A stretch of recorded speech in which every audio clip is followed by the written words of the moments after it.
It is with such an air of urgency that you appear before us. Your comportment suggests you believe us to have committed some heinous crime. Perhaps you could enlighten us as to your intentions. Wow, where did this fuddy-duddy come from? You should be the one doing the enlightening, buddy. Don't think we didn't notice you eavesdropping. One look and we could tell you were up to no good. Tell us everything, starting with your name! No secrets before two such as yourselves. You stand in the presence of the mighty and illuminated Adeptus, Mooncarver. For the purpose of this foray into the mortal realm, however, you may address one as Hojong. You kidding? That deer's got his head stuck so far up in the clouds, there's no way he'd humble himself down here with the rest of us. You may want to hold your tongue, Paimon. Don't think that Paimon is gonna believe you just because you know her name. Let Paimon guess. You're supposed to be Mountain Shaper, right? Indeed. Mooncarver and myself have descended upon the mortal realm for a visit. The two of you may call me Jiahu.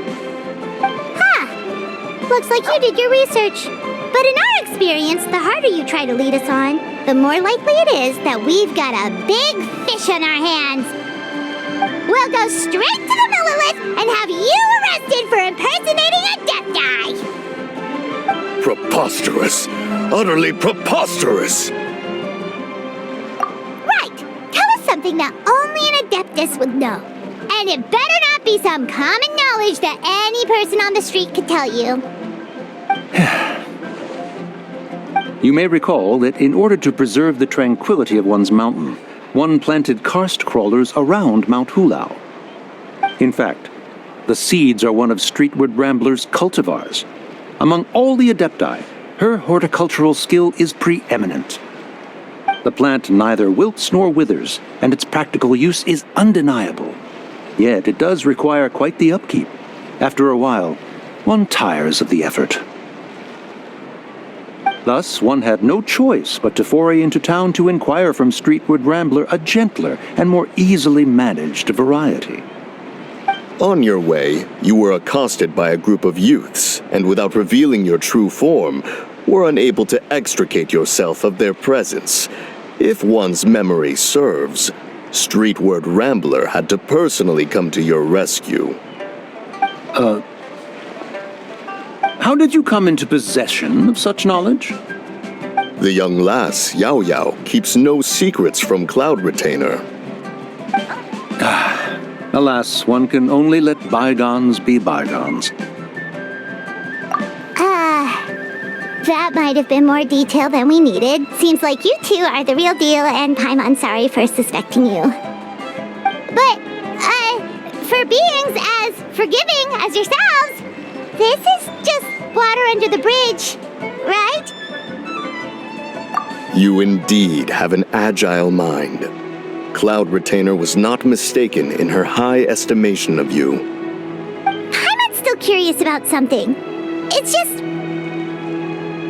Paimon can understand why Mountain Shaper is here, but why did you decide to come to the city, Mooncarver? It's not really your thing, is it?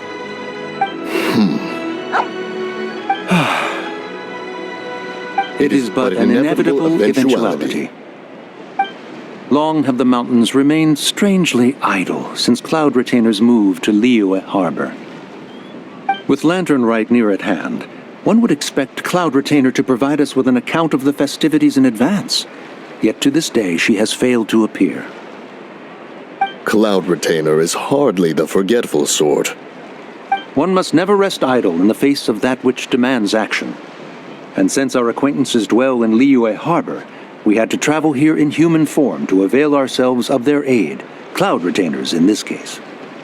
But a moment ago, one heard you speak of a mechanical kite of sorts. It appears the essence of the situation has hitherto revealed itself. Now it is time for one to retire back to one's abode. So, you're not looking for Cloud Retainer anymore? Perhaps there are aspects of Cloud Retainer's temperament that remain opaque to young Paimon. Given one's understanding, one can only imagine the anger. Cloud Retainer is of a proud and arrogant disposition. She holds the belief that her skill in mechanics surpasses that of all others.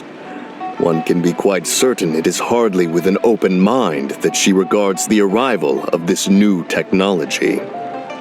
One surmises that she has shut herself away, refused all company, and buried herself in the study of her own creations. To call on her would only invite her rebuke. However, if you do happen to cross paths with her over the next few days, do pass along one's regards. Sure, leave it to us. Have a safe trip back, enjoy the scenery, and happy lantern ride! Thank you for your kind words. We shall now depart. We got all worked up for nothing, huh? All that trouble and it turned out to be people we knew all along! Well, it's still pretty early. Let's head over and check out the kite stalls. Paimon wants to see what kinds of kites we can buy to use in the competition. The bigger and prettier, the better.